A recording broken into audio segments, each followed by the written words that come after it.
हाँ जी, ये RRB, NTPC, PYQ series का लेक्चर तीसरा है हमारा, ठीक है?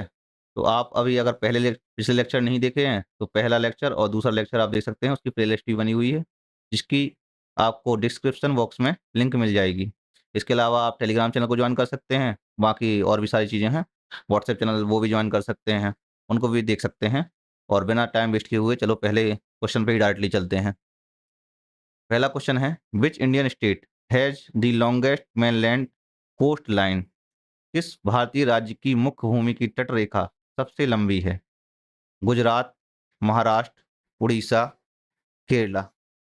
तो हमारे कुछ स्टेट हैं जिनकी सीमाएं लगती हैं। देखिए यहाँ पे ए हो गया गुजरात, यहाँ पर गुजरात हो गया, यहाँ पे महाराष्ट्र की सीमा, और यहाँ पे गोवा की सीमा, यहाँ पर कर्नाटक, केरल, और यहाँ तमिलनाडु, आंध्र प्रदेश और उड़ीसा, और यहाँ पर वेस्ट बंगाल।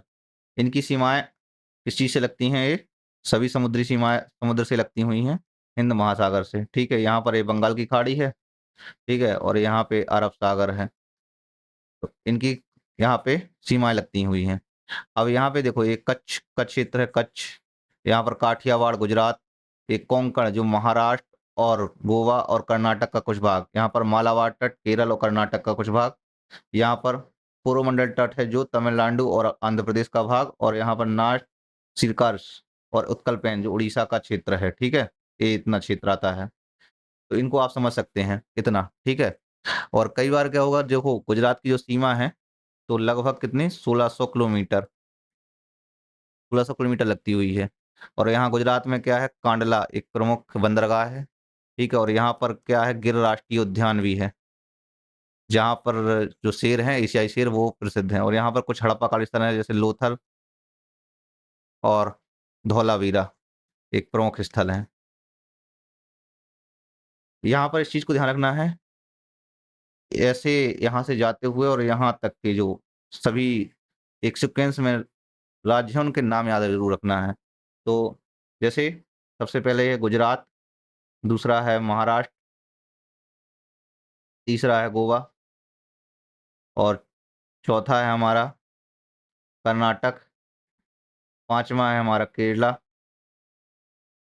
उसके बाद हमारा तमिलनाडु, और उसके बाद आंध्र प्रदेश और उड़ीसा, और लास्ट में हमारा वेस्ट बंगाल। इनको एक सीक्वेंस में याद रखना ज़रूरी है। और जो दक्षिण में सबसे लंबी तटीय रेखा है, वो है आंध्र प्रदेश की। किसकी? आंध्र प्रदेश की।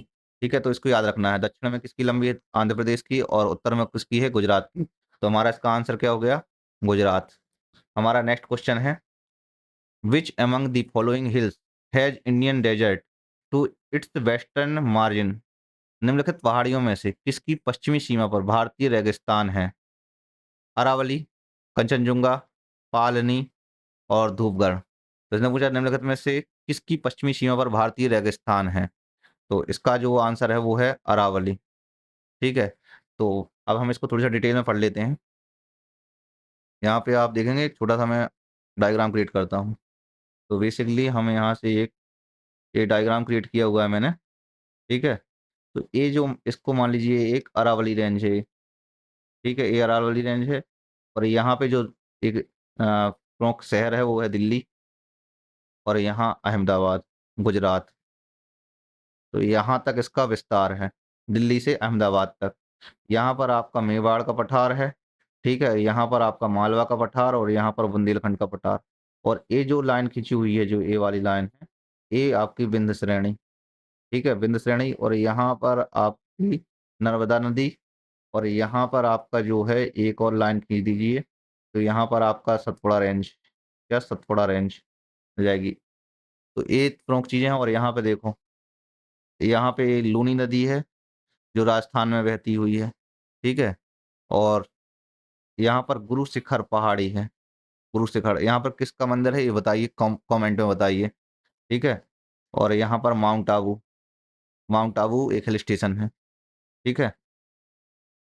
तो अरावली रेंज कितने स्टेट से होके जाती है? 4 स्टेट से होके जाती है। 4 स्टेट कौन से हैं? देखो, दिल्ली फुल स्टेट नहीं है, तो दिल्ली है ना, सेकंड आपका हरियाणा, हरियाणा, उसके बाद आपका राजस्थान और उसके बाद आपका गुजरात। इन 4 स्टेट से होकर अरावली रेंज गुजरती है, ठीक है। इसके अलावा इसके बारे में डिटेल जान लीजिए। तो जो कंचनजंगा है, कंचनजंगा है, यह कितने मीटर ऊंची है? 8,586 मीटर ऊंची है, ठीक है। और जो इंडिया और नेपाल के बॉर्डर पर पड़ती है, और इसका जो इंडिया में स्टेट है वो है सिक्किम, ठीक है, सिक्किम में। और इंडिया एंड नेपाल के बॉर्डर पे है, नेपाल के बॉर्डर पे मिलता है, ठीक है। पालनी कहाँ पे है? ये तमिलनाडु और केरला के बॉर्डर पे पड़ता है। और धूपगढ़ कहाँ पर है? जो मैंने देखो सतपुड़ा बताया ना आपको, ये सतपुड़ा, ठीक है। तो सतपुड़ा में यहाँ पर महादेव श्रेणी की पहाड़ियाँ हैं। तो यहाँ पर धूपगढ़ है जो 1398 मीटर है, ऊंची है, ठीक है। और ये कहाँ पे है? महादेव पहाड़ियाँ एमपी में है। तो इसको नोटिस कर लीजिए और इसको ध्यान से याद कर लीजिएगा। हमारा जो नेक्स्ट क्वेश्चन है वो है, where is the Manikaran Manikaran geothermal energy plant located India? Bharat में मणिकरण भूतापीय ऊर्जा संयंत्र कहाँ स्थित है? Punjab, Jammu and Kashmir, west Bengal, Himachal Pradesh. तो इसका जो आंसर है वो है हिमाचल प्रदेश। तो हिमाचल प्रदेश में जो है ये कहाँ पर है? पार्वती वैली में, पार्वती वैली में, ठीक है। और ये लगभग समुद्र तल से कितनी ऊंचाई है इसकी? 1760 मीटर ऊंचाई पर स्थित है, ठीक है। और ये लगभग कितनी 3.5 मेगावाट बिजली उत्पन्न कर सकता है। बाकी अगर पंजाब में देखा जाए तो पंजाब में कुछ प्रमुख हैं, जैसे यहाँ पर तलवंडी, तलवंडी पावर प्लांट, गोइंदवाल, गोइंदवाल नाम से है, गोइंदवाल थर्मल पावर प्लांट, गुरु गोविंद सिंह, गुरु Govind Singh thermal power plant, Nabha power limited नाम से है, और राजपुरा थर्मल पावर प्लांट। ये कहाँ पर हैं? ये पंजाब में प्रमुख हैं। बाकी हमारे जो जैसे जम्मू एंड कश्मीर में है, तो जम्मू एंड कश्मीर के प्रमुख हैं। एक है यहाँ पर बगविहार, क्या नाम है? बगविहार विद्युत परियोजना, बगविहार विद्युत परियोजना। दूसरा है रेटल, रेटल, और दूसरा है आपकी डुलहस्ती। 3 प्रमुख हैं, ठीक है। और हमारा वेस्ट बंगाल में आपको फरक्का को याद रखना है, ध्यान रखना, क्योंकि अगर ये वाला पूछा गया जैसे मणिकर्ण भूतापीय, तो पंजाब, जम्मू कश्मीर और वेस्ट बंगाल के भी पूछे जा सकते हैं, क्योंकि कई बार जो प्रीवियस ईयर से ही उनको एक डायरेक्शन मिलता है कि कैसे पेपर बनाने हुए हैं। कोलाघाट, सागर दिछी, बकरेश्वर थर्मल पावर प्लांट और मेजिया, ये प्रमुख है, मेजिया थर्मल पावर प्लांट। तो इनको याद रखना है, ठीक है। हमारा जो नेक्स्ट क्वेश्चन है, which is the lowest altitude in India? Bharat का निम्नतम बिंदु कौन सा है? ठीक है। तो वायनाड, कुटनाद, चेट्टीनाद, इंदिरा पॉइंट। देखो वायनाड अभी हाल ही में आया था, यहाँ पर क्या आया था? भूस्खलन आया था, जहाँ पर काफी सारा नुकसान हुआ था, ठीक है। तो इसको याद रखना जरूरी है कि अभी हाल ही में भूस्खलन कहाँ पर आया था? ये वायनाड में आया था, जो वेस्टर्न घाट पे पड़ता है, और यहाँ पर एक पूरा का पूरा गांव बह गया था, जहाँ पे काफी सारे लोगों की डेथ हो गई थी। कुटनाद, ये इसका आंसर है, कुटनाड। कुटनाड कहाँ पे पड़ता है? केरला स्टेट में पड़ता है, ठीक है। और यह समुद्र तल से लगभग 1.2 से 3.3 मीटर के नीचे खेती की जाती है यहाँ पर, ठीक है। तो यहाँ पे जो खेती की जाती है किस चीज़ की जाती है? यहाँ पर धान की खेती की जाती है। किस चीज़ की? धान की खेती की जाती है। और हमने देखो भारत का न्यूनतम बिंदु पड़ा हुआ है, कुछ और चीजें जाना जरूरी है। एक तो हाईएस्ट पॉइंट, हाईएस्ट पॉइंट हमारा कहाँ पे है? तो वो है K2। अब K2 की आप ऊंचाई हमें कमेंट पे बताएंगे, अगर आप देख रहे हैं वीडियो तो कमेंट पे बताएं, ठीक है। हमारा लोवेस्ट पॉइंट हमारा कहाँ पे है? जो भी पड़ा हुआ है, कुटनाद। सेकेंड हमारा है कोल्डेस्ट पॉइंट, कोल्डेस्ट पॉइंट कहाँ पे है हमारा? द्रास। सबसे ठंडा प्रदेश कहाँ पे है? द्रास कहाँ पे है? जम्मू एंड कश्मीर में। ठीक है। दूसरा सबसे गर्म हमारा हॉटेस्ट कहाँ पे है सबसे ज़्यादा? तो ये कहाँ पर पड़ेगा? जैसलमेर। जैसलमेर कहाँ पे है? जैसलमेर राजस्थान में है। इसका कितना टेम्परेचर है वो हमें कमेंट में बताएं आप। ठीक है। ड्राईएस्ट सबसे सूखा ये कहाँ पड़ता है? लेह। जम्मू एंड कश्मीर में ही। लेकिन जम्मू एंड कश्मीर नहीं, अब लेह जो है वो लद्दाख में है। ठीक है। और वेटलेस्ट पॉइंट, ठीक है, तो ये कहाँ पे पड़ेगा? मेघालय में। ठीक है। तो इनको याद रखना जरूरी है। और सबसे साउथर्न मोस्ट पॉइंट, सबसे दक्षिणतम बिंदु कौन सा है? साउथर्न मोस्ट पॉइंट वो कौन सा है? ये हमारा जो मेन पॉइंट है इंदिरा पॉइंट। इंदिरा पॉइंट में है। इसका हमें कमेंट में आंसर बताएं। ठीक है। हमारा नेक्स्ट क्वेश्चन है, in which of the following Indian state is the Chota Nagpur Plato located? छोटा नागपुर पठार इनमें से किस भारतीय राज्य में स्थित है? कर्नाटक, असम, राजस्थान, झारखंड। तो इसका जो आंसर है वो है झारखंड। बेसिकली यहाँ पे नोटिस करिए इसको। ठीक है। यहाँ पर आपका छोटा नागपुर का पठार है। ठीक है। ये छोटा नागपुर पठार और ये झारखंड है। ठीक है।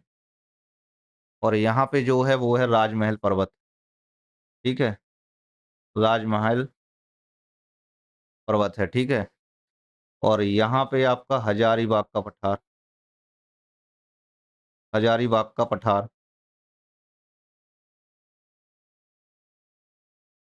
यहाँ पर रांची का पठार। रांची का पठार। यहाँ से कौन सी नदी निकलती है? यहाँ से कौन सी नदी निकलती है? ये कौन सी है? स्वर्णरेखा नदी। स्वर्णरेखा नदी निकलती है। ठीक है। और छोटा नागपुर पठार से कौन सी नदी निकलती है? दामोदर नदी निकलती है। अब ये बताइए, इनको कमेंट में बताइए कि दोनों नदियां मिलती कहाँ पे हैं, मतलब बंगाल की खाड़ी में या वहां पे। और यहाँ पे कौन सा है? ये है देखो छत्तीसगढ़ बेसिन, या कह दो यहाँ पर से महानदी बेसिन है, या महानदी निकलती है यहाँ से। ठीक है। और यहाँ पे जो एरिया है वो है दंडकारंड का पठार। दंडकारंड पठार से कौन सी नदी निकलती है? वो है इंद्रावती नदी। इंद्रावती नदी निकलती है। इन चीजों को इतना याद रख लीजिए। और हाँ, हजारीबाग के पठार पर कौन सा मंदिर है और किसका मंदिर है? पारसनाथ हिल। पारसनाथ हिल। यहाँ पर जैन मंदिर है। ठीक है। अब ये बताइए पारसनाथ कौन से तीर्थकर थे, वो कमेंट में बताइए। हमारा जो नेक्स्ट क्वेश्चन है, in which modern Indian state is the areas of Konkan, Marathwada and Vidarbha located? किस आधुनिक भारतीय राज्य में कोंकण, महाराष्ट्र और विदर्भ के क्षेत्र स्थित हैं? गुजरात, महाराष्ट्र, मध्य प्रदेश, कर्नाटक। तो जो इसका आंसर है वो है महाराष्ट्र। ठीक है। यहाँ पर देखिए, अगर हम एक छोटा सा मैप ड्रा करके देखते हैं, बाकी ड्रा तो नहीं कर पाएंगे। ठीक है। तो यहाँ वाला जो क्षेत्र है वो आपका आता है मराठावाड़, और ये वाला जो क्षेत्र आता है वो विदर्भ, और यहाँ पे जो वाला, सॉरी, यहाँ वाला जो क्षेत्र है वो आता है आपका कोंकण, ये वाला क्षेत्र। ठीक है। और ये वाला जो आता है वो आता है मराठवाड़ में। ठीक है। और यहाँ पर खानदेश का क्षेत्र आता है आपका, खानदेश। ठीक है। तो इनको ध्यान रखिएगा। ठीक है। हमारा नेक्स्ट क्वेश्चन है, वो विच of the E following state does not share A border with Myanmar? निम्नलिखित में से कौन सा राज्य म्यांमार के साथ सीमा साझा नहीं करता है? असम, मिजोरम, नागालैंड, मणिपुर। तो इसको हम एक मैप से समझेंगे। ठीक है। मैप से देखिए। तो बेसिकली ये वाली जो यहाँ से देखिए आप, ये वाला स्टेट जो यहाँ से ये वाली सीमा है ना, ये वाला, यहाँ पे ये वाला क्षेत्र म्यांमार में आता है। कहाँ पे आता है? म्यांमार में। म्यांमार के अंदर कौन कौन सी? मिजोरम, मणिपुर, नागालैंड और अरुणाचल प्रदेश। अब उसमें कौन कौन से पॉइंट दिए हुए थे वो देखो, मिजोरम, नागालैंड और मणिपुर ये दिए हुए हैं। कौन सा नहीं दिया हुआ है? वो है असम। तो इसका आंसर क्या होगा? असम। ठीक है, इनको अच्छे से समझ लीजिए। यहाँ पे ये वाला आपने समझ लिया, ठीक है, असम। इतना काफी है, कंप्लीट है इसको। हमारा नेक्स्ट क्वेश्चन है वो है which of the which of the following countries does not share and land boundaries with India. निम्नलिखित में से कौन सा देश भारत के साथ भूमि साझा नहीं करता? भूमि साझा नहीं करता। कौन सा देश है जो भूमि साझा नहीं करता? नेपाल साझा करता है, पाकिस्तान साझा करता है, भूटान भी साझा करता है, नहीं साझा नहीं करता। कौन सा? श्रीलंका। तो श्रीलंका साझा नहीं करता है। और यहाँ पे मैंने फिर मैप लगाया हुआ है, तो मैप पे यहाँ पर देख लीजिए। ये देखो यहाँ पे कौन सी डमरू मध्य है? वो है पाक, जल डमरू मध्य, जो है पाक की खाड़ी, जो भारत को श्रीलंका से जोड़ती है। ठीक है, ये देखो पाकिस्तान यहाँ पे नेपाल, ये वाला क्षेत्र चीन, यहाँ पे भूटान, यहाँ पे भी चीन, यहाँ पे चीन, यहाँ पे म्यांमार, ये बांग्लादेश। ठीक है, सारे तो कंट्री आपको याद रखना चाहिए। ठीक है, अब यहाँ पे कुछ चीज़ें और याद रखना जरूरी है। जैसे बांग्लादेश कितने किलोमीटर भूमि साझा करता है? वो है 4096। ठीक है, सेकंड है हमारा चाइना। चाइना कितना करता है? 3488 किलोमीटर। पाकिस्तान कितना करता है? पाकिस्तान करता है 3323। नेपाल 1751। म्यांमार म्यांमार कितना करता है? 1643। भूटान भूटान करता है 699। और अफगानिस्तान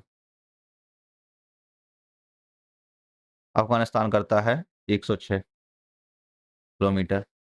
और हाँ, अगर किसी को डाउट हो ना कि अफगानिस्तान नहीं करता, तो याद रखना कि भारत ने जो ऑक्युपाइड कश्मीर है वो पाकिस्तान का हिस्सा नहीं मानता है। भारत उसको अपने हिस्से में मानता है और है ही हमारा हिस्सा। ठीक है, तो इस चीज़ में कोई डाउट भी नहीं होना चाहिए। तो इसका जो आंसर है वो है क्या? श्रीलंका। ठीक है, हमारा जो नेक्स्ट क्वेश्चन है वो देखिए, विच of the following neighbouring countries is the separated from India by a narrow channel narrow channel of sea formed by the Pak state and the Gulf of Mannar। निम्नलिखित में से कौन सा पड़ोसी देश पाक जल डमरूमध्य और मन्नार की खाड़ी द्वारा गठित समुद्र के एक संकीर्ण चैनल द्वारा भारत से अलग है? नेपाल, श्रीलंका, मालदीव और पाकिस्तान। तो इसका तो बहुत सरल आंसर है, जो अभी पिछला आंसर था वही इसका श्रीलंका है। ठीक है, कुछ हम स्टेट को जान लेते हैं। तो देखो मलक्का स्ट्रेट जो है, या मलक्का स्ट्रेट, वो कौन सी कंट्री को जोड़ती है? इंडोनेशिया और मलेशिया को जोड़ती है। इंडोनेशिया और मलेशिया को जोड़ती है। सेकंड है बाली स्ट्रेट। बाली स्ट्रेट किसको जोड़ती है? वो है जावा एंड बाली द्वीप समूहों को। ठीक है, पाक स्टेट वो तो आपने पढ़ ही लिया, इसको लिखने की जरूरत भी नहीं है। इंडिया एंड श्रीलंका को। और बेरिंग स्ट्रेट, ये मैंने पिछली प्रीवियस ईयर वीडियो में बताया था आपको, यूएसए और रशिया को जोड़ती है। और आर्कटिक महासागर और प्रशांत महासागर को अलग करती है बेरिंग स्ट्रेट। तो इसको पढ़ लीजिएगा एक बार। अगर प्रीवियस ईयर की वीडियो नहीं देखी तो वो देख लीजिए, लिंक आपको कहाँ पे मिलेगी? कोने में देखिए आप, यहाँ पे आपको डिस्क्रिप्शन में मिल जाएगी। और डिस्क्रिप्शन में लिंक भी मिल जाएगी, ऊपर आपको आई बटन मिल जाएगा, ये सारी चीज़ें मिल जाएंगी, तो उसको देख सकते हैं। हमारा जो नेक्स्ट क्वेश्चन है, the tropic of cancer does not passes through which of the following states. कर्क रेखा निम्नलिखित राज्यों में से किससे होकर नहीं गुजरती है? राजस्थान, मिजोरम, त्रिपुरा, मणिपुर। किस राज्यों में से होकर नहीं गुजरती है वो बताना है आपको। तो ये नहीं गुजरती है वो है मणिपुर। और किन स्टेट से गुजरती है? तो गुजरात, राजस्थान, एमपी, छत्तीसगढ़ झारखंड, पश्चिम बंगाल, त्रिपुरा और मिजोरम, इन स्टेट से होकर गुजरती है। ठीक है, तो कुल कितने स्टेट हैं? 1 2 3 4 5 6 7 8, यानी कि 8 स्टेट से होकर गुजरती है। टोटल 8 स्टेट हो गए। ठीक है, देन ट्रॉपिक ऑफ कैंसर कितनी कंट्रीज से होकर गुजरती है? 17 कंट्रीज से होकर गुजरती है। कंट्रीज के नाम कौन कौन से हैं? Egypt, Egypt, Saudi Arabia, Taiwan, Oman, Niger, India, Algeria, Western Sahara, Western Sahara, Western Sahara, China, Bangladesh, Bangladesh, Bahamas, Libya, Myanmar, Mexico और मौरिटानिया और यूएई से, इतने कंट्रीज से होकर गुजरती है। इन कंट्रीज को याद रखना जरूरी है। ठीक है, अब इनको याद कैसे करेंगे उसका एक शॉर्टकट है। शॉर्टकट ये है, तो अगर आपने ये लिखा हो तो यहाँ पे देख लीजिए, यहाँ पे ESTONIA, एस्टोनिया, वुमेन क्रिकेट, है ना, प्ले, BBL, इन, 4M है, और यू, इसको याद रख लीजिएगा। ठीक है, इस तरीके से शॉर्टकट तरीके से, बाकी शॉर्टकट तरीके से अच्छा है कि 4-5 बार रिवीजन करेंगे तो आपको याद हो जाएगा। ठीक है, यहाँ पर ये बनाया हुआ है जो, तो यहाँ पे कंट्रीज बाई कंट्रीज, ये मैक्सिको हो गया, यहाँ पर ये बहामास हो गया आपका। ठीक है, तो कंट्रीज बाई कंट्रीज याद करते चलिएगा। बहुत टाइप है ये तो। नाइजर, नाइजर, अल्जीरिया, ठीक है, Mauritania, Egypt, Libya, Mali, western Sahara, Myanmar, Oman, Bangladesh, India, Saudi Arabia, China, united state, अरब अमीरात और ताइवान, ये सारी कंट्रीज के नाम लिखे हुए हैं। ठीक है, और एक टेक्स्ट बुक से निकाला हुआ था। हमारा जो नेक्स्ट क्वेश्चन है वो है, अब इकोनॉमिक्स के क्वेश्चन स्टार्ट हो गए हैं यहाँ से। अभी तक हमारे Indian and world geography question चल रहे थे। With respect to industry and trade, MRTP stands for, उद्योग और व्यापार के संबंध में MRTP का अर्थ है। यार MRTP का तो नाम सुना ही होगा। MRTP का नाम क्या होता है? Monopolies and restrictive trade practice. ठीक है, और ये कब पास हुआ था? 1969 में। 1969 में आया था। उसका उद्देश्य क्या था?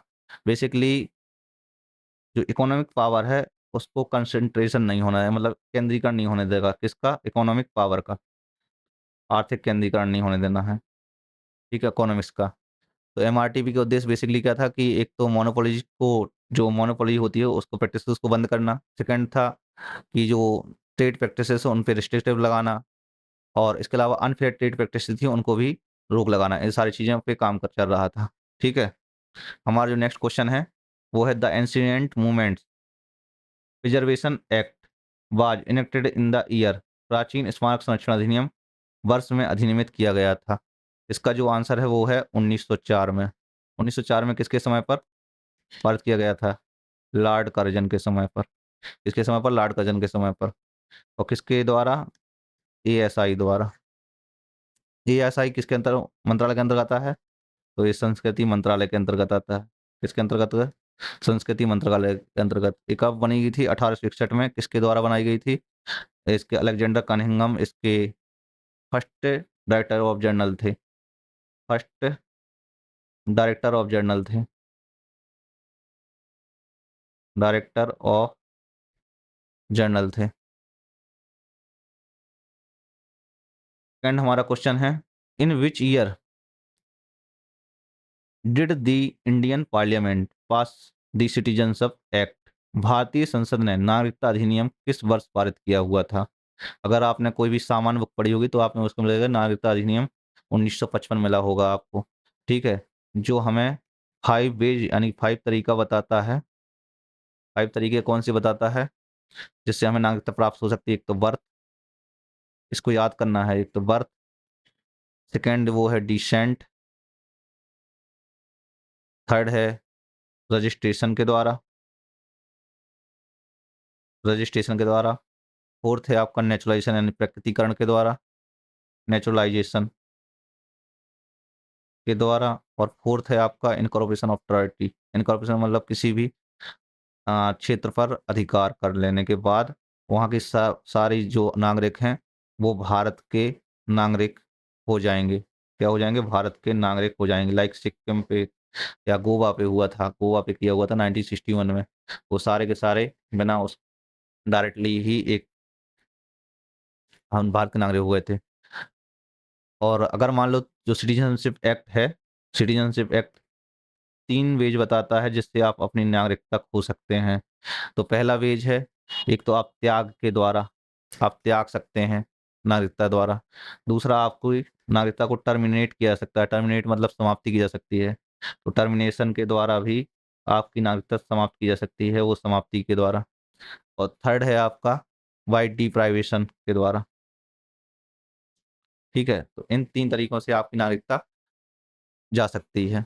ठीक है, हमारा 14वां क्वेश्चन है, the national consumer dispute redressal commission NCDRC was established in the year under the Consumer Protection Act of 1986। राष्ट्रीय उपभोक्ता विवाद निवारण आयोग की स्थापना उपभोक्ता संरक्षण अधिनियम 1986 के तहत वर्ष में की गई थी। तो किस वर्ष में की गई थी? 1988, 1995, 1987, 1991। तो इसका जो आंसर है वो है 1988 में की गई थी। National consumer dispute NC DRC, national consumer dispute redressal commission. ठीक है, उसका हेडक्वार्टर कहाँ पे है? हेडक्वार्टर वो है दिल्ली में, न्यू दिल्ली में।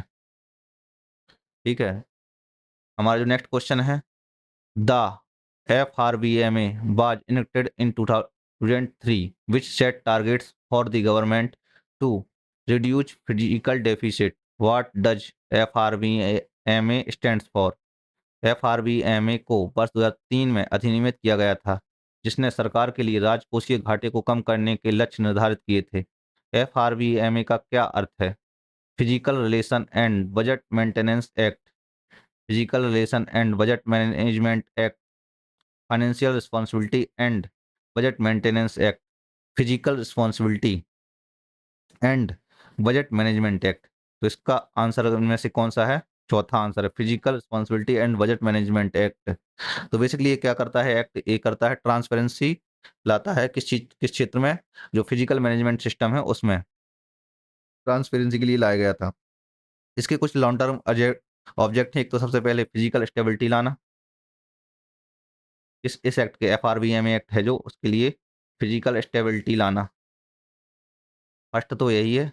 और सेकंड जो है वो है, एक तो आरबीआई को फ्लेक्सिबिलिटी देता है। इसके लिए आरबीआई को फ्लेक्सिबिलिटी देता है इन्फ्लेशन को लागू करने के लिए, इन्फ्लेशन को ना बढ़ पाए इस वजह से। ठीक है, और 2010 में एक कमेटी का सॉरी 2016 में एक कमेटी का गठन किया गया था, किसकी अध्यक्षता में? एन के सिंह की समिति की अध्यक्षता में। और क्यों किया गया था? क्योंकि राजकोषीय घाटे को कम करने के लिए कितना कम करना है? 3% तक लाना है राजकोषीय घाटे को कम करते हुए। और एन के सिंह की, और इसको याद रखना, एन के सिंह की अध्यक्षता में कमेटी का गठन किया गया था। हमारा 16वां क्वेश्चन है, when did the RTI come into effect? RTI अधिनियम कब लागू हुआ? दिसंबर 2005, नवंबर 2006, सितंबर 2005, अक्टूबर 2005। तो इसको याद रखना है, कब हुआ था? अक्टूबर 2005 में। कौन सा? आरटीआई एक्ट, आरटीआई एक्ट कब हुआ था? और यहाँ संसद से पारित कब हुआ था? 12 मई, 12 मई 2005 को संसद से पारित हुआ, है ना। राष्ट्रपति ने स्वीकृति कब दी थी? राष्ट्रपति ने स्वीकृति कब दी इसको? 15 जून 2005 को। और फाइनली ये लागू कब हुआ था? तारीख याद रखना, 12 अक्टूबर। 12 अक्टूबर को, 12 अक्टूबर 2005 को, ठीक है। और आरटीआई का जो पहला आवेदन किसने लाया था, मतलब आवेदन किया था? शाहिद रजा बनर्जी द्वारा, शाहिद रजा बनर्जी द्वारा। और इसमें आरटीआई एक्ट में केवल 2 अनुसूचियां हैं, केवल 2 अनुसूचियां हैं, 2 अनुसूचियां हैं। और जो इसके लिए फर्स्ट कंट्री कौन सी थी? फर्स्ट कंट्री थी स्वीडन। इसने इसको लागू किया हुआ था आरटीआई अधिनियम को। हमारा 17 क्वेश्चन है, the English language continued to be used of official purpose of the union via section 3 of official language act which came into force in the year. वर्ष में लागू हुए राजभाषा अधिनियम की धारा 3 के माध्यम से संघ के आधिकारिक उद्देश्यों के लिए अंग्रेजी भाषा का उपयोग जारी रहा। 1963, 1965, 1970, 1960 में कब हुआ था? तो इसका जो आंसर है वो है 1965 में। और राजभाषा अधिनियम कब पारित हुआ था? ये राजभाषा अधिनियम 1963 को आया था, ठीक है। और इसमें लिखा हुआ है संघ के आधिकारिक उद्देश्यों के लिए संसद में उपयोग के लिए अंग्रेजी भाषा की निरंतरता के लिए, धारा 3 में यही लिखा हुआ है। एक तो अंग्रेजी भाषा का उपयोग जारी रहेगा। हमारा जो नेक्स्ट क्वेश्चन है वो है, the right to free and compulsory education act was passed by parliament in the year. मुक्त और अनिवार्य शिक्षा का अधिकार अधिनियम संसद द्वारा वर्ष में पारित किया गया था। 2006, 2009, 2010 या 2011? तो इसका जो आंसर है वो है 2009। तो ये जो अधिनियम पारित हुआ था, 21 एक्ट अधिनियम मतलब किस अनुच्छेद के तहत आता है? तो आर्टिकल 21 ए के तहत। और ये क्या है? फंडामेंटल राइट्स है। क्या है? फंडामेंटल राइट्स है, ठीक है। और इसमें लिखा हुआ है, क्या लिखा हुआ है? मुक्त होने जैसा 6 से 14 एज रखना ध्यान है, 6 से 14 वर्ष तक के लिए जो फ्री एंड कंपलसरी एजुकेशन है, फ्री एंड कंपलसरी एजुकेशन, ठीक है। और ये कब पारित हुआ था संसद से? तो 4 अगस्त, डेट को ध्यान रखना, 4 अगस्त 2009 को। और लागू कब हुआ? 1 अप्रैल 2010 को लागू हुआ, ठीक है। हमारा नेक्स्ट क्वेश्चन है, how many schedules are there in wild life protection act 1972 of India. Bharat के वन्यजीव संरक्षण अधिनियम 1972 में कितनी अनुसूचियां हैं? तो बेसिकली इसमें, इस अधिनियम में कितनी अनुसूचियां हैं? तो इसमें टोटल अनुसूचियां हैं 6। 1, 2, 3, 4, 5 और 6। इनमें क्या क्या लिखा हुआ है? पहले और दूसरे में लिखा हुआ है, वन्य जीवों के शिकार पर पूर्णतः प्रतिबंध होगा। वन्य जीवों के शिकार पर पूर्णतः प्रतिबंध होगा। और सेकंड, थर्ड और फोर्थ में भी सेम ही चीज लिखी हुई है, वन्य जीवों के शिकार एवं व्यापार पर पूर्णतः प्रतिबंध होगा। और 5 वाली में है, इसमें है बर्मिन स्पीसीज। केंद्र एवं राज्य सरकारों द्वारा शिकार, जानवरों का शिकार विशेष परिस्थितियों में किया जा सकता है, जिन्हें बर्मिन स्पीसीज कहा जाता है, ठीक है। और 6 में लिखा हुआ है वाइल्ड प्लेनेट्स, वाइल्ड प्लेनेट्स जो प्लांट्स होते हैं, सॉरी वाइल्ड प्लांट्स होते हैं, जो कृषि और प्रसंस्करण के कर निर्यात पर प्रतिबंध लगाया हुआ है, ठीक है। और अभी इसमें 1972 के अधिनियम में अभी संशोधन हुआ है, तो वो 2022 में लागू हुआ है। कब? 2022 में लागू हुआ है। इसमें अब कितनी अनुसूचियां बची हैं? इस चीज को, हाँ, इस चीज को बहुत इंपॉर्टेंटली याद रखना है। क्या? इस चीज को तो मतलब ऐसे याद रखना है, क्योंकि ये बहुत, अगर वो क्वेश्चन आया था तो ये क्वेश्चन भी आ सकता है। तो इसमें 4 अनुसूचियां हैं, 1, 2, 3 और 4, 4 अनुसूचियां हैं। पहली अनुसूची में आपको जो पहली और दूसरी अनुसूची, इनको मिलाकर एक अनुसूची कर दी गई है। तीसरी और चौथी को मिलाकर 2 कर दिया गई है। 5वीं को हटा दिया गया है, इसको हटा दिया है। तीसरी में प्लांट्स कर दिए गए और चौथी अनुसूची में साइट्स को रख दिया गया है। किसको? साइट्स। साइट्स का फुल फॉर्म क्या होता है? Convention of international trade and endangered species of flora and fauna, ठीक है। और साइट्स की जो स्थाप 1973 में वाशिंगटन सम्मेलन में स्थापना हुई थी और 1975 में लागू हुआ था। ठीक है, और 1976 में साइट्स में भारत शामिल हो गया था। ठीक है, इसी कारण से इसको मतलब एक अधिनियम एक्ट द्वारा लागू किया गया, कानून रूप से लागू किया गया साइट्स को, और इसके लिए संशोधन किया गया है। इसमें वन्य जीव संरक्षण अधिनियम 1972 में किया गया है। ठीक है, हमारा जो नेक्स्ट क्वेश्चन है, the central government has enacted a new law, the child labour amendment act 2016, banning employment of children below years in all occupation and procedures. केंद्रीय सरकार ने नया कानून अधिनियमित किया है। बाल श्रम संशोधन अधिनियम 2016 सभी व्यवसायों और प्रक्रियाओं में वर्ष से कम आयु के बच्चों के सेवा योजन पर प्रतिबंध लगाया गया है। 18, 17, 14, 12। तो इसका जो आंसर है वो है 14 वर्ष। क्या 14 वर्ष? ठीक है, और child labour protection sorry provision and regulation act जो है वो 30 जुलाई 2016 को लागू हुआ था। कब? 30 जुलाई 2016 को लागू हुआ था।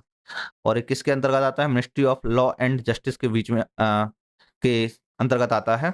ठीक है, और इसमें जो लिखा हुआ है वो है पेशे से जो है या प्रक्रम द्वारा, पेशे या प्रक्रम में बच्चों को 14 वर्ष से कम उम्र के बच्चों को अनुमति नहीं है। और एक किस पे? आर्टिकल 24 में बाल श्रम पर पूर्णतः निषेध लगाया हुआ है। आर्टिकल 14 क्या है? फंडामेंटल राइट्स है। फंडामेंटल राइट्स है और बाल श्रम पर पूर्णतः निषेध है, पूर्णतः निषेध लगा हुआ है। ठीक है, हमारा जो नेक्स्ट क्वेश्चन है वो, अब यहाँ से देखो हिस्ट्री के क्वेश्चन आ गए हैं। आपको लगभग 3 सब्जेक्ट, प्रत्येक वीडियो में आपको 3 सब्जेक्ट्स मिलेंगे। जैसे अब अगली वीडियो में आपको मिलेगा वर्ल्ड ज्योग्राफी और इकोनॉमी, और इसके अलावा आर्ट एंड कल्चर के क्वेश्चन मिलेंगे आपको। ठीक है, अभी साइंस के क्वेश्चन नहीं मिले, साइंस के आपको लास्ट में मिलेंगे, सबसे थोड़ी टाइम लगेगा साइंस के लिए। ठीक है, the first Jain assembly was organized at, प्रथम जैन संगीति का आयोजन कहाँ किया गया था? पाटलिपुत्र, वैशाली, राजगृह, वल्लभी। अब इसका आंसर तो सबको पता होना चाहिए, बहुत सरल है। तो पाटलिपुत्र में किया गया था। ठीक है, जो जैनों की हैं उसमें 2 ही संगीतियां हुई थी, प्रथम जैन संगीति और द्वितीय जैन संगीति। तो प्रथम जैन संगीति है वो कहाँ पे आयोजित हुई थी? तो पाटलिपुत्र में। और कब की गई थी? तो किसने की थी? 300 ईसा पूर्व के आसपास किसने की थी? चंद्रगुप्त मौर्य ने, चंद्रगुप्त मौर्य के टाइम पे। ठीक है, और पाटलिपुत्र में चंद्रगुप्त मौर्य के टाइम पर इसका अध्यक्ष कौन था? स्थूलभद्र। स्थूलभद्र इसका अध्यक्ष था। और इसमें 2 काम सबसे, मतलब एक काम किया गया था। एक तो किया गया था 12 अंगों के जो संकलन है जैन ग्रंथों में, उसका संकलन किया गया था। और यहाँ पर एक घटना उससे थोड़ी घटी हुई थी, जैन धर्म का विभाजन किसमें? एक तो दिगंबर और दूसरा श्वेतांबर। श्वेतांबर, आप इसमें बताइए कि श्वेतांबर का नेतृत्वकर्ता कौन था? वो था स्थूलभद्र, और दिगंबर का कौन था? भद्रबाहु। भद्रबाहु, ठीक है। और जो दूसरी कहाँ पर की गई थी? वो की गई थी बल्लभी। कहाँ पर पड़ता है? गुजरात में। बल्लभी गुजरात में। ठीक है, टाइमलाइन क्या था? 512 से 513 ईस्वी के आसपास की गई थी। और इसका अध्यक्ष कौन था? देवाधि क्षमा श्रमण द्वारा किया गया था। और यहाँ पर शासक कौन था? मैत्रेय वंश का श्रवसेन प्रथम के संरक्षण में किया गया था। मैत्रेय वंश का था, ये ध्यान रखना, मैत्रेय वंश का जो श्रवसेन, श्रवसेन के संरक्षण में किया गया था, संरक्षण में किया गया था। हमारा जो नेक्स्ट क्वेश्चन है, at the age of Mahavira, Mahavir left home and went to live in forest in search of enlightenment. वर्ष की आयु में महावीर ने गृह त्याग दिया और निर्माण की खोज में वन में रहने चले गए। 32, 30, 28, 29। तो इसका जो आंसर है वो है 30। क्या? 30 में। ठीक है, और यहाँ पर एक तो देखो कुछ चीजें और जानने की जरूरत है। देखो पहले जो हमारे तीर्थकर कौन थे? वो थे ऋषभदेव। ऋषभदेव थे, जिनका बैल द्वितीय थे आपके अजितनाथ। इनका प्रतीक चिन्ह था वो था गज। दूसरा और 23 में जो तीर्थकर थे वो पार्श्वनाथ। देखो आपने अभी पहले पढ़ा था पार्श्वनाथ, पार्श्वनाथ। तो इनका जो प्रतीक चिन्ह था वो था सर्प। फिर है महावीर। तो महावीर का प्रतीक चिन्ह था, वो था सिंह। ये अभी आगे क्वेश्चन पूछा भी जाएगा, ठीक है। 23rd क्वेश्चन है, what is the considered most important fundamental principle of Jainism? Jain धर्म का सबसे महत्वपूर्ण मौलिक सिद्धांत क्या है? Karma, non violence, dispassion, more than of one of the above. तो इसका जो आंसर है वो है नॉन वायलेंस। क्या? Non violence. Mahavira teaching were compiled in कार्ल्स अंगाज अंग, दे वेयर रिटन इन प्राकृतिक लैंग्वेज। महावीर के उपदेश में संकलित किए गए थे जिन्हें अंग कहा जाता है, वे प्राकृतिक भाषा में लिए गए थे। 13 सेक्शन, 14 सेक्शन, 15 सेक्शन, 12 सेक्शन। देखो अभी जस्ट पढ़ा हुआ है आपने प्रथम जन संगीति में, कितने में? 12 सेक्शन थे, ठीक है। हम थोड़ी सा जैन धर्म के बारे में डिटेल से जान लेते हैं, इसी वीडियो में जान लेते हैं पूरा अच्छे डिटेल तरीके से, ठीक है। तो आपने जैन संगीति के बारे में पढ़ लिया था। यहाँ पर कुछ चीजें और जान लीजिए। फर्स्टली देखो, यहाँ पर 24 तीर्थकर हुए थे, किसमें? जैन धर्म के अंतर्गत 24 तीर्थकर थे, ठीक है। प्रथम तीर्थकर में जैसे ऋषभदेव पड़ा हुआ है, 23 में वार्षणाथ थे, और 24 में जो थे वो थे महावीर स्वामी। जो सबसे ज्यादा इंपॉर्टेंट है वो है महावीर स्वामी, ठीक है। तो महावीर स्वामी का जो जन्म है वो है 599 ईस्वी में, ईसा पूर्व में, सॉरी ईसा पूर्व में हुआ था। कब हुआ था? चैत्र शुक्ल की त्रयोदशी में, चैत्र शुक्ल की त्रयोदशी में। और इनकी जो मृत्यु हुई थी वो हुई थी 72 वर्ष की आयु में हुई थी। कहाँ पर? पावापुरी बिहार में, पावापुरी बिहार में, ठीक है। और ये कहाँ के रहने वाले थे? पुण्यग्राम वैशाली बसाड़ के निकट थे, जो बज्जी संघ का गणराज्य था। और इनके पिता का नाम क्या था? सिद्धार्थ। महावीर स्वामी के पिता का नाम क्या था? सिद्धार्थ। माता का नाम क्या था? त्रिशला। पिता जो थे सिद्धार्थ वो ज्ञातक कुल के प्रधान थे, ठीक है। और त्रिशला जो थी वो थी, कौन थी? त्रिशला। त्रिशला जो थी वो लक्षवी शासक चेटक की बहन थी, ठीक है। महावीर को इंद्रियों को जीतने के कारण इन्हें क्या कहा गया था? जिन कहा गया था। आगे क्वेश्चन पूछा जाएगा जिसका आंसर आपको कमेंट में देना है, ठीक है। और बंधनों से मुक्त होने के कारण इनको निग्रंथ कहा गया था। क्या किया गया था? निग्रंथ। इन दो चीजों का रखना। जिन, इंद्रियों को जीतने वाले को जिन कहा जाता था, और निग्रंथ जो बंधनों से मुक्त होने का कारण, मतलब जो इमोशनली भावनात्मक भावनाओं के बंधन है उनसे मुक्त हो गए थे वो, तो इसलिए उनको निग्रंथ कहा गया था। और इनके टाइम पे त्रिरत्न, त्रिरत्न कौन कौन से थे? सम्यक दर्शन, सम्यक ज्ञान, सम्यक आचरण, तीन थे। और वो बौद्ध धर्म, सॉरी जैन धर्म जो था वो एक अनिश्वरवादी था, ईश्वर को नहीं पूछता था, ईश्वर को नहीं मानता था, तो अनिश्वरवादी था, ठीक है। जैन धर्म के दो संप्रदाय थे, ठीक है। जैसे मैंने पहले भी बताया, प्रथम जैन संगीति में इनका विभाजन हुआ था जैन धर्म का। तो श्वेतांबर, श्वेतांबर के अभी अध्यक्ष मैंने बताया था कौन थे? स्थूलभद्र थे, ठीक है। और इनको पुजेरा डेरावासी, स्थानकवासी, थेरापंथी भी कहा जाता है। फिर आते हैं हमारे दिगंबर। दिगंबर के कौन थे? दिगंबर के जो नेतृत्व करता थे वो थे भद्रबाहु। तो इन्हें तेरापंथी, तारणपंथी, समैया, तोतापंथी और बीसपंथी भी कहा जाता है, ठीक है। अब एक चीज और, यहाँ पर एक यूपीएससी में क्वेश्चन आया था, पुराण, कि पुराण किस धर्म से संबंधित है या किन साहित्य से संबंधित है? तो ये बेसिकली जैन साहित्य से संबंधित है। किससे? जैन साहित्य से संबंधित है। तो जो तीर्थकर थे, जो 24 तीर्थकर थे, उनके जो जीवन चरित्र लिखा जाता था तो उन्हें पुराण कहा जाता था, ठीक है। पुराण शब्द का प्रयोग किया गया था। और जैसे मैंने माउंट आबू पढ़ाया था अभी, ठीक है, हिल स्टेशन माउंट आबू पढ़ाया था। तो माउंट आबू स्टेशन जो है वहां पर आदिनाथ का मंदिर है, ठीक है ना। आदिनाथ और नेमिनाथ दो हैं उनके जैन तीर्थंकरों के वहां पर मंदिर। कौन कौन से? आदिनाथ और नेमिनाथ, इनके वहां पर मंदिर हैं, ठीक है। तो इनको याद रखना है। और ऋग्वेद में हमने मतलब पहले भी पढ़ा हुआ है, ऋग्वेद में ऋषभदेव और ऋषभदेव और अरेस्ट नेमी का भी नाम आता है, ठीक है। और प्राचीन भारत में है, अगर एंशियंट हिस्ट्री में देखा जाए तो कुछ राजा थे जिन्होंने जैन धर्म का समर्थन किया हुआ था, वो थे उदयन। इनको नाम याद कर लीजिए क्योंकि ये पूछते हैं क्वेश्चंस में। तो उदयन, बिम्बिसार, बिम्बिसार, चंद्रगुप्त मौर्य, चंद्रगुप्त मौर्य द्वारा भद्रबाहु इनको शिक्षा दिए हुए थे। बिंदुसार, ठीक है। खारवेल, खारवेल कहाँ का शासक था, कमेंट में बताइए। ये बहुत इंपॉर्टेंट शासक भी है। ठीक है। किसी गुफा से संबंधित है, वो गुफा का नाम हमें कमेंट में बताइए। अमोघ वर्ष। ठीक है, अमोघ वर्ष ने कौन से ग्रंथ की रचना की है, वो भी कमेंट में बताइए। ठीक है।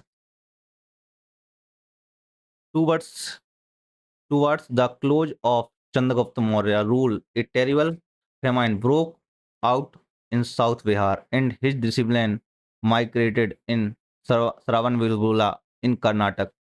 चंद्रगुप्त मौर्य के शासन के करीब दक्षिण बिहार में एक भयानक अकाल पड़ा था और उनके शिष्य कर्नाटक के श्रवण बेलगोला चले गए थे। तो जम्बू, स्थूलभद्र, भद्रबाहु, इंद्रभूति, इंद्रभूति। तो जैसे अभी मैंने बताया किसके, तो भद्रबाहु। तो इसका आंसर है भद्रबाहु। ये किससे संबंधित थे, दिगंबर संप्रदाय से संबंधित थे। ठीक है। दिगंबर जो संप्रदाय है वो अपने शरीर पर कपड़े धारण नहीं करते हैं। ठीक है।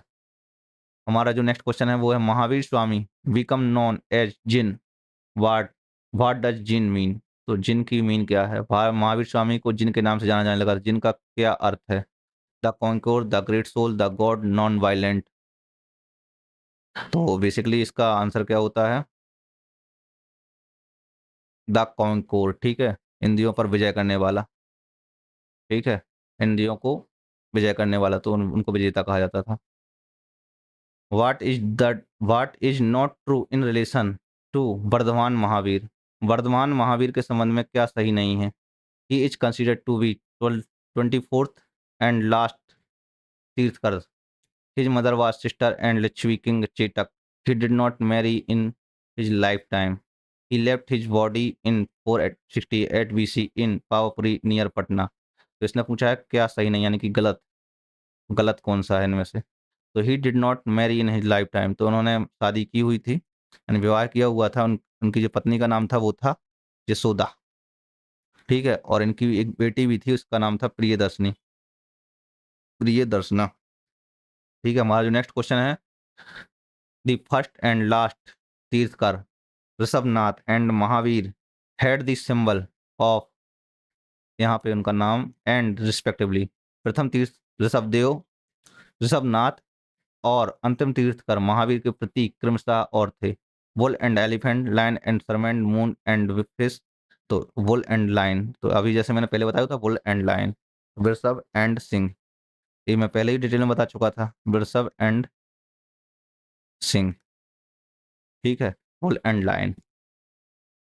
हमारा 29th है, which of the following statements regarding Jainism is the correct. The word Jaina is derived from the term Jina meaning conquer। Vardhaman Mahavir was first tirthankar of Jainism. Jain धर्म के निम्नलिखित में से कौन सा कथन सही है। जैन शब्द की उत्पत्ति जिन शब्द से हुई है जिसका अर्थ विजेता है। वर्धमान महावीर जैनियों के पहले तीर्थकर, जैसे मैंने पहले ही बताया हुआ था, जिन शब्द का जो अर्थ है वो है विजेता, द किंग कोइंकोर। ठीक है, तो इसका तो पहला सही है, लेकिन वर्धमान महावीर स्वामी जैनियों के पहले तीर्थकर नहीं थे बल्कि ऋषभदेव थे। ठीक है, तो इसका केवल एक सही है। ठीक है। Priyadarshana who was the daughter of Mahavir was married to whom. Mahavir की पुत्री प्रियदर्शनी का विवाह किससे हुआ था। बिम्बिसार, इंद्रभूति और गौतम, जमाली और मौर्यपुत्र। तो इसका जो आंसर है वो है जमाली। किससे, जमाली से इसका विवाह हुआ था। ठीक है, थैंक यू। ये हमारी सारी कंप्लीट हो चुकी हैं 30 क्वेश्चन। इसको जल्दी हम लाइव क्लासेस में कन्वर्ट करने वाले हैं। लाइव क्लासेस होगी 9 बजे रात को होगी। ठीक है, कब होगी, 9 बजे रात को होगी। जब भी ये क्लासेस होगी, नेक्स्ट क्लास होगी वो लाइव होगी। ठीक है, अगर आप इसको देख रहे हैं लिस्ट लेक्चर को, तो चैनल को सब्सक्राइब कर लो, अधिक से अधिक लोगों को शेयर करो। और हाँ, इसमें आरआरबी एनटीपीसी का भी लगातार सीरीज चलेगी। जैसे ही एसएससी का आएगा तो एसएससी का पीवाईक्यू हुई सबसे पहले चलेगा। उसके बाद हम वन शॉट वीडियो लाएंगे एग्जाम के पास, अभी नहीं लाएंगे हम, एग्जाम के पास वन शॉट वीडियोज लाएंगे, चाहे वो आरआरबी से रिलेटेड हो और चाहे वो किसी भी एग्जाम से रिलेटेड हो। सारी की सारी वन शॉट वीडियोज आएंगी, वो एग्जाम के पास आएंगी। तो एग्जाम को जब तक आप चैनल को सब्सक्राइब नहीं करेंगे और शेयर नहीं करेंगे तब तक काम कैसे चलेगा। तो वो करना सबसे पहले ज़रूरी है। Thank you.